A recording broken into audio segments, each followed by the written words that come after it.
Paano nga ba magpalit ng phone number sa ating mga Gmail account? Kailangan po nating magpalit ng number kung outdated na po yung mga number na nakakonect sa ating mga account. Kung interesado po kayo, tapusin lang po ninyo ang video na ito. Buksan po ninyo ang inyong Google. Pindutin po ninyo ang inyong profile dito sa kanan. Pindutin po ninyo ang Manage your Google account. Pindutin po ninyo ang Personal Information. Scroll po ninyo hanggang makita po ninyo ang phone.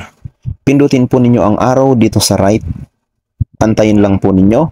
Dito ay lalabas po yung inyong phone number. Pindutin po ulit ninyo yung arrow dito sa right.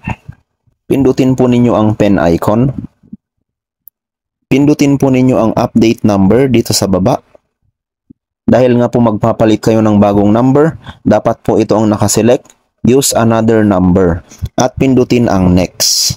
Dito po ay ilagay po ninyo yung bagong number na gagamitin po ninyo. Pag nailagay na po ninyo yung bagong contact number, pindutin na po ninyo ang select. Makikita po ninyo phone number updated.